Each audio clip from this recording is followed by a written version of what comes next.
I have an opening statement which I shall read on behalf of my colleague Gaurav, Gogoi and myself, and then we will take some questions. In the last 3 days, there has been a tiresome repetition of boastful claims by the government on how India has surged forward in the last 5 to 10 years. Before the Honorable President's address, the Ministry of Finance put out a 63-page mini-economic survey, and today the Honorable Finance Minister gave a speech on the interim budget. Thus, the same numbers have been trotted out thrice in 3 days. Every number has been challenged by economists and domain experts.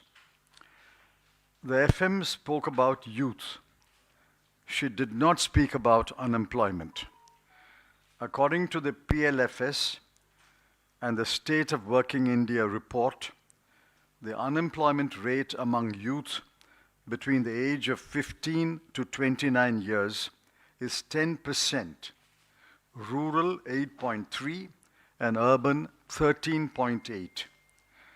Among graduates under the age of 25 years, the unemployment rate is 42.3%. Even when the graduates reach the age of 30 to 34 years, the unemployment rate is still 9.8%. The FM did not acknowledge the rampant unemployment and did not utter a word on how the government intended to address the problem. By deliberate neglect over the last 10 years, the government has destroyed the demographic dividend story and dashed the hopes of millions of youth and their families. The FM spoke about women. The topmost concerns of women are the rising crime against women and widespread unpaid employment. NCRB data shows that crime against women arose by 4% in 2022 compared to 2021. As regards women's employment, the PLFS data show male casual workers earn 48% more than women workers, and male regular workers 24% more than women. Worker-to-population ratio for urban women is 21.9% against 69.4% for men. Labor force participation rate among urban women is 24% against 73.8% for men. The FM spoke about farmers. Every farmer will tell you a story of how he is unhappy doing farming. The FM did not reveal the number of suicides among farmers, including agricultural labor. The numbers in 2020, 2021, and 2022 are 10,600, 10,881, and 11,290 respectively. The wrath of the farmers was seen by the whole world when they protested against the 3 unjust farm laws passed without consulting them. The FM did not even acknowledge the causes for the plight of the farmers: rising input costs, insufficient and uncertain MSP, biased import and export policy, and crop insurance that is either absent or denied. Under the NDA's 10-year rule, a happy farmer is an oxymoron. The FM spoke about GDP, but she did not speak about the per capita income. She spoke about free grain to 80 crore persons, but she did not speak about India's rank in the Global Hunger Index, or to widespread malnutrition among children, leading to a high proportion of stunting and wasting. She barely referred to inflation, but she did not refer to the fact that food inflation currently is 7.7%. that real wages for casual workers have stagnated for 4 years, and the fact that there is an increase in the proportion of workers dependent on agriculture. The boasts about establishing numerous educational institutions and aims like hospitals must be pitted against the facts that thousands of teaching posts are vacant in central universities and central government established institutions, especially posts reserved for SC, ST, and OBC. The new hospitals do not have sufficient doctors, nurses, and supporting medical staff or equipment. The allocation in the 2024-25 budget for health is 1.8% and for education 2.5% of total expenditure. None of the boasts can be accomplished with such low expenditure. The FM spoke about minimum government and maximum governance. The minimum government policy, in reality, has undermined federalism, starved state governments of funds, and virtually reduced the third tier of governance, panchayats and municipalities, to ciphers. The overwhelming majority of the people are dependent on the third tier of government for their services, but that tier have been virtually deprived of human and financial resources. Federalism has been considerably weakened by the central government taking over, rather usurping, the executive and legislative powers of state governments. The fundamental flaw in the NDA's approach to the economy and governance is that it is biased in favor of the rich. It is a government of the rich, by the rich, and for the rich. The government is either ignorant or callous to the fact that the top 10% owns 60% of the nation's wealth and earns 57% of the national income, and that income inequality has widened significantly in the last 10 years. This outcome is because of the lower growth rate during the 10-year period, as against the UPA period. In the last year of UPA, 2013-14, we left a GDP growth rate of 6.4% and an average growth rate of 7.5%. In the NDA period, the average growth rate has been less than 6%. Since it is an interim budget, I shall say no more. However, the interim budget and what went before in the last 10 years have left us with a lot to talk about in the days ahead.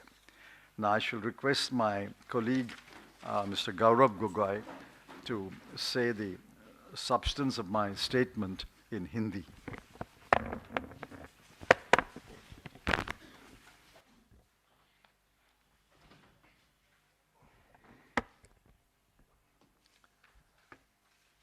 धन्यवाद आदरणीय चिदम्बरम जी।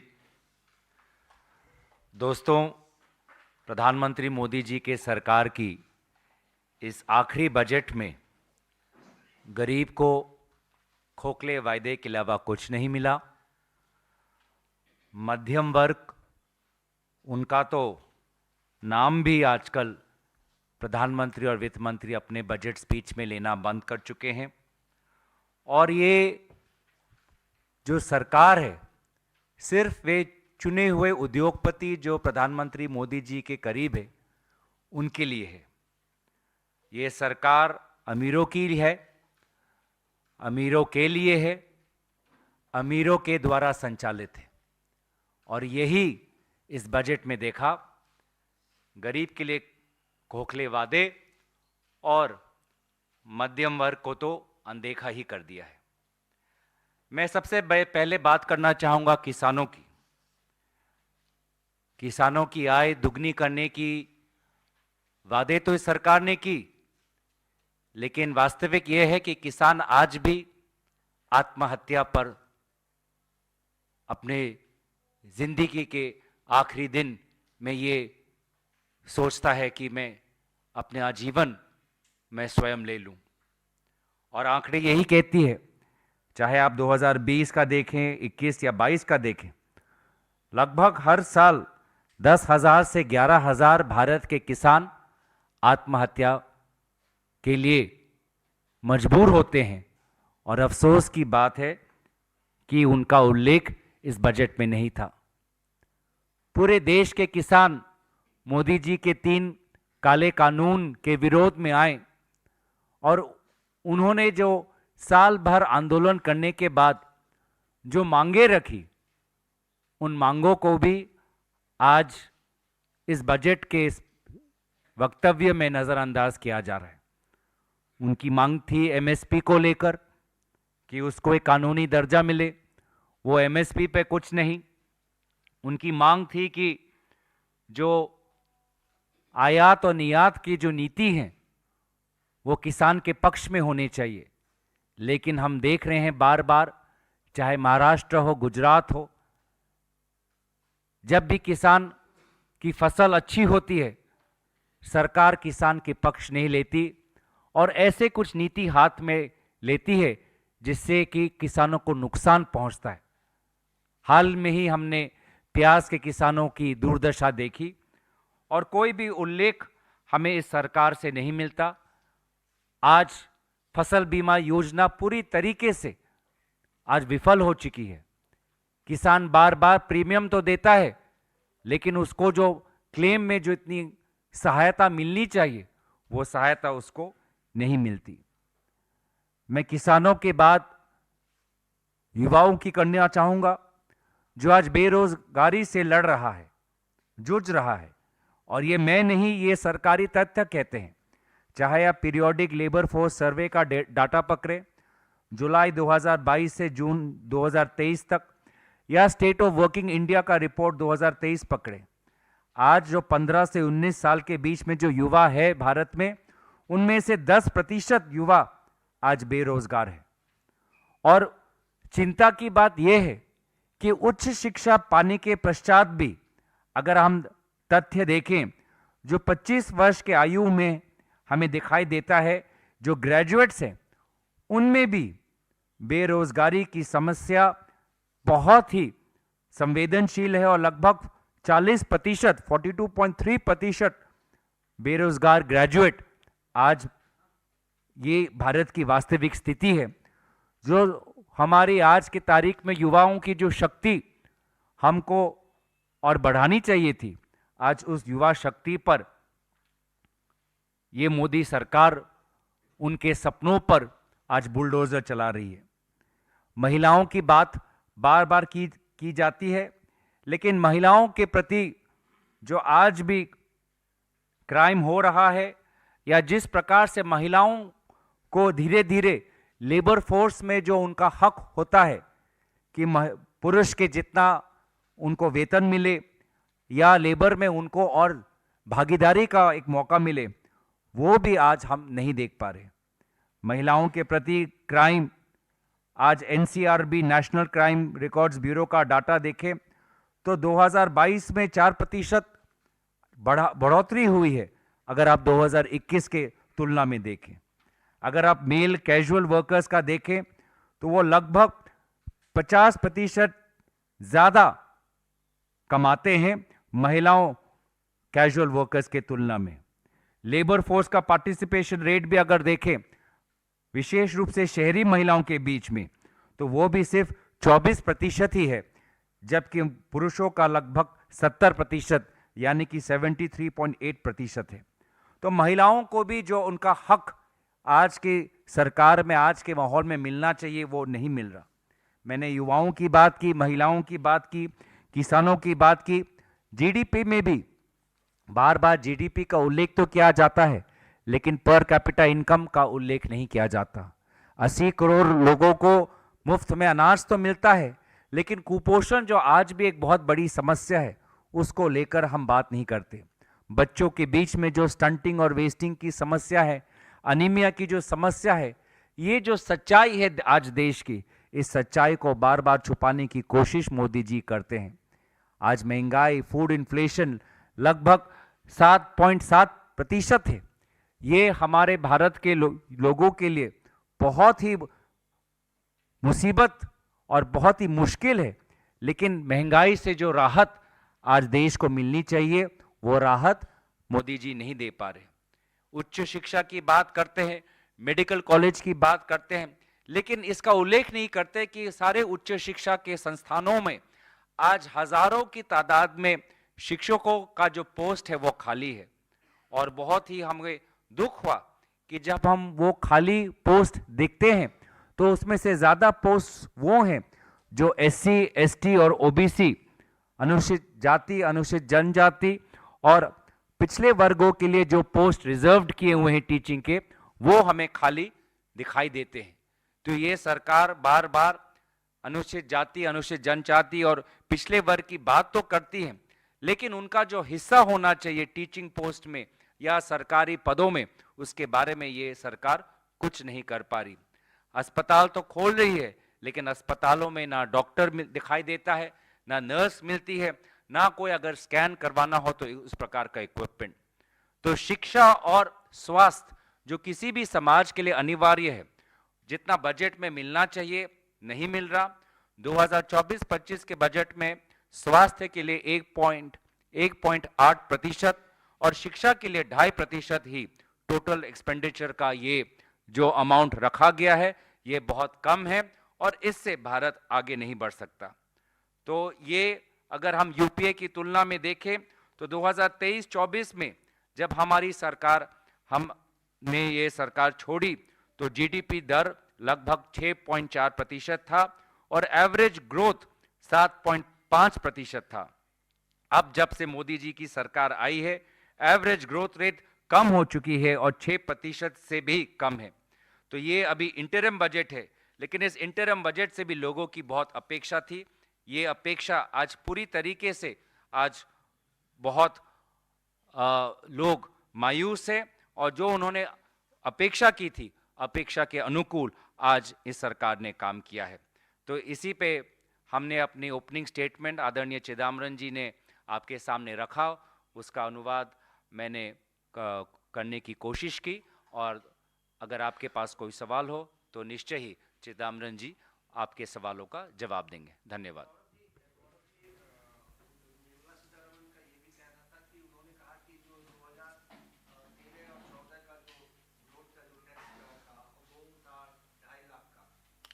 दोबारा के 2013-14 का जो slab था tax का, वो 2.5 लाख का था। अब जो है हम लोगों को, आम जनता को जो है 7 लाख तक का छूट दे रहे हैं। तो हमारी तुलना और जो है अभी की सरकार और पीछे की सरकार की तुलना नहीं की जा सकती। So the new income tax slabs that have been created, that has been pitched by the government in the Prime Minister FM speech, that the new income tax slab in which relief is given up to 7 lakhs is a SOP. That relief, you can translate it. Yeah. That relief was given last year. This year, the rates have not been changed. That relief was given last year. But we have shown calculations that for many categories of income tax payers, the old system is better. So what did they do last year? They made it mandatory to switch over. And if you switch over once, they said you can't switch back. Therefore, they are forcing people into the new system. That is their right. But we have demonstrated by table, by showing in the calculations that for many categories of income taxpayers, the old system was better than the new system. आदरणीय वित्त मंत्री ने income tax के संदर्भ में जो कहा उसमें कुछ नया नहीं था। ये पिछले साल के बजट में इसका विवरण था। और अगर आप आम जनता से पूछे तो बहुत से लोग पिछले टैक्स स्लैब में रहना चाहते हैं क्योंकि उनका एक अनुभव रह चुका है और इन पिछले इनकम टैक्स में उनको बहुत सी सुविधाएं मिलती थी। जो नए टैक्स स्लैब जिसका सरकार ने प्रसारण किया वो सुविधाएं नहीं मिलती।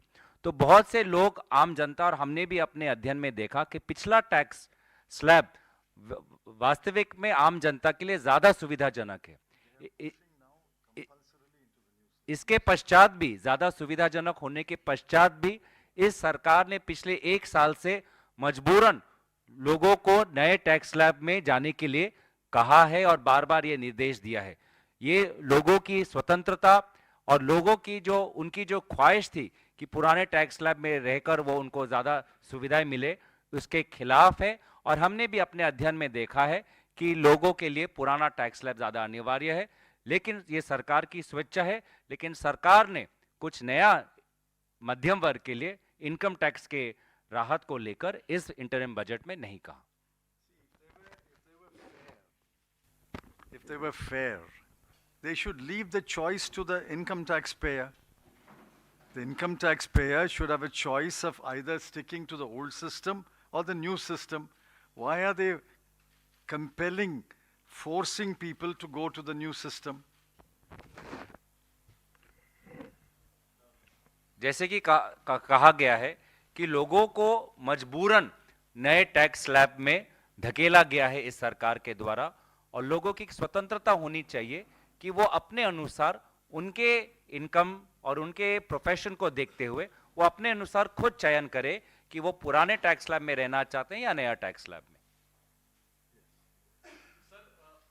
ये सरकार अमीरों की सरकार है और विकास दर धीमा हुआ है, ये आप लोग हमेशा एलिगेशन लगाते हैं, लेकिन हम देखते हैं कि विधानसभा के चुनाव में बढ़त बीजेपी को रही है। और जिस तरीके का कॉन्फिडेंस कल प्रधानमंत्री मोदी ने व्यक्त किया और आज वित्त मंत्री ने व्यक्त किया, ये इंटरिम बजट है और पूर्ण बजट यही सरकार लेकर आएगी, इस पर आप क्या कहेंगे? और इंडिया अलायंस को कितना कॉन्फिडेंस है कि अगला बजट आप लोगों को पेश करने का मौका मिलेगा? This question has nothing to do with the interim budget. This question is a larger political question. Nobody votes on one issue.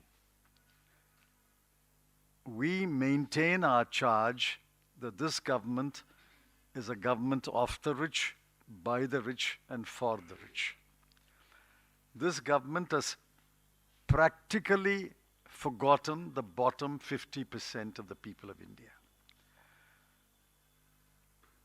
We will take this message to the people, but the people have several messages coming to them. Economic messages, political messages, religious messages, cultural messages. What message will prevail with which voter, I cannot say. But we hope that the people of India recognize that their economic situation could have been considerably better. It's worse because of the 10 years of NDA government.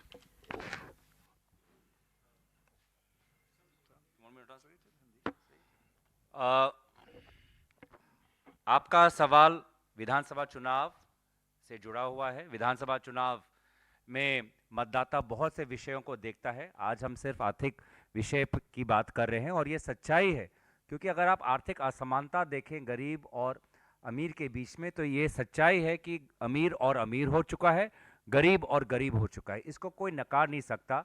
और ये data सरकार का के पास भी है और ये data UNDP अन्य विशेष अंतर्राष्ट्रीय एजेंसीज के पास भी है कि असमानता, वाइडनिंग इनकम इक्वालिटी भारत की एक सच्चाई है। करोड़पति अरबपति बन रहे हैं, number of billionaires have increased, but the poor have remained worse off because of inflation. और जहाँ तक बात लोकसभा की आती है, मुझे लगता है कि कहीं ना कहीं ये सरकार की अहंकार है कि उनको लगता है कि जनता उनके पक्ष में है, जनता के बीच में वो गए नहीं हैं। तो ये सरकार की अहंकार भविष्य में बहुत महंगा उनके लिए पड़ सकता है। जनता जनार्दन है, हमें जनता के जनादेश के लिए रुकना चाहिए। लेकिन जो इंटरिम बजट में जो जनता अपेक्षा करती थी, किसान जो अपेक्षा करते थे, महिलाओं जो अपेक्षा करते थे, युवाओं जो अपेक्षा करते थे, मोदी जी के खुद के इतने वायदे थे, 15 लाख 2 करोड़ नौकरी, अब तक तो फिर 20 करोड़ होना चाहिए था। तो ये जो अपेक्षाएं थी उस पर पूरा का पूरा पानी इन्होंने फेर दिया है। और जैसे कि हमने इस स्टेटमेंट में लिखा है कि अमीरों की सरकार है, अमीरों के लिए है और अमीरों के द्वारा संचालित है, क्योंकि उनको इलेक्टोरल बॉन्ड्स पे इनकी नज़र है। ये अमीरों की इसलिए मदद करते हैं ताकि फिर इलेक्टोरल बॉन्ड्स के द्वारा इनकी पार्टी में और चंदा आए। और ये वास्तविक है कि इलेक्टोरल बॉन्ड्स आप देखें तो सबसे ज़्यादा चंदा जाता है भाजपा को। तो ये उनकी पूरी की पूरी एक साजिश है कि कुछ चुने हुए उद्योगपतियों को मदद कर कर उनसे इलेक्टोरल बॉन्ड्स के द्वारा भाजपा अपने आप को और अमीर और धनी करना चाहती है।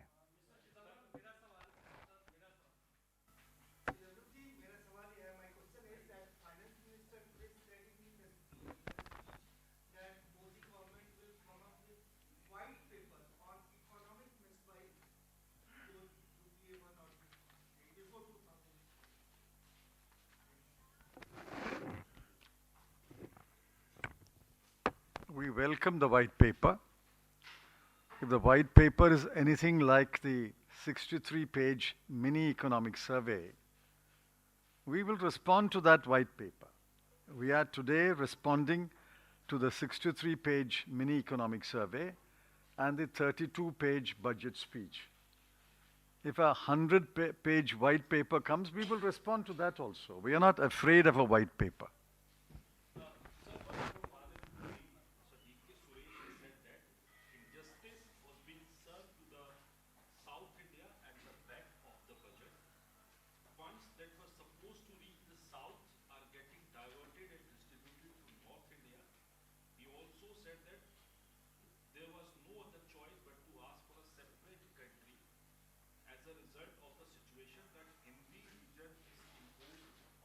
Separate what? Ask for a separate country as a result of the situation that Hindi region is imposed on the South India.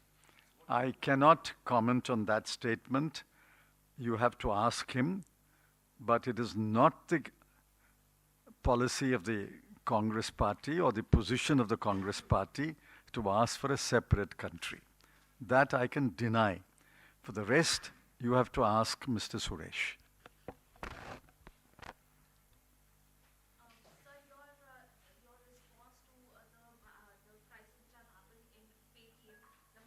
No, we come to that. There's somebody on the just Hindi में बोल देता हूँ कि सरकार अगर कोई श्वेत पत्र लाना चाहेगी तो उसका तो स्वागत है, पर हम सरकार को उन्हीं के आंकड़ों को हम पढ़ाने की कोशिश करेंगे। अभी आरबीआई का कंज्यूमर कॉन्फिडेंस सर्वे का रिपोर्ट आया है, अब उस सरकार मोदी जी उसका रिपोर्ट पढ़ लें। जो जिनका आय 5,000 रुपये से कम है, आज वो कह रहे हैं कि हमारी आर्थिक अवस्था पहले से और ख़राब हो चुकी है। जिनका आय 10,000 से कम है, वो कह रहे हैं कि आज हमारी आर्थिक अवस्था पहले से और ख़राब हो गई। हाँ, लेकिन जिनका आय लगभग जो लखपति हैं, करोड़पति हैं, वो बोल रहे हैं कि आर्थिक अवस्था बहुत अच्छी है।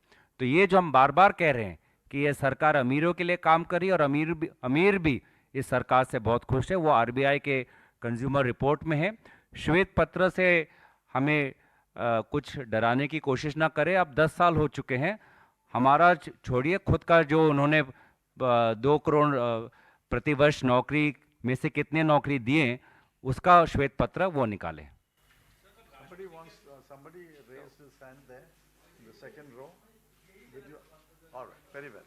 Yes. राष्ट्रपति के अभिभाषण में भी ये बात रखी गई कि पिछला जो साल था उसमें फास्टेस्ट ग्रोइंग इकोनॉमी रही भारत, और एक आईएमएफ की रिपोर्ट का भी हवाला दिया जा रहा है कि फास्टेस्ट ग्रोइंग इकोनॉमी अगले साल भी रहेगी by the rate of 6.1%, leaving behind China. So what do you have to say about it? We have explained it several times that the fastest growing economy is not a badge of honor. China's GDP is 5.5 times more than our GDP. If they grow at say 3%, in order to match their annual growth, we have to grow at 15%. 3% on a base which is 5 times larger is not equal to 6% on a narrow base. So don't talk about GDP growth. Talk about the per capita income growth. If the GDP is growing at such a high rate, why is the per capita income growing at half that rate? One of those two numbers is suspect, isn't it? If the GDP is growing at 7%, why is per capita income growing only at 2 or 3%? Please ask the Honorable Finance Minister that question. If the total GDP is growing at 7%, why is per capita income not growing at the same rate? Yes, if that is all, thank you very much. Yes, yes, last one question, yes. So, your response on the entire bit between there and Paytm and RBI has that See, deposit ban. I don't know the details. If RBI has taken some action, there must be some reason, but unless somebody examines those reasons or we see Paytm's response to RBI, we can't comment on that. We can't comment on that. But I believe that Paytm provides a necessary competition to payment aggregators.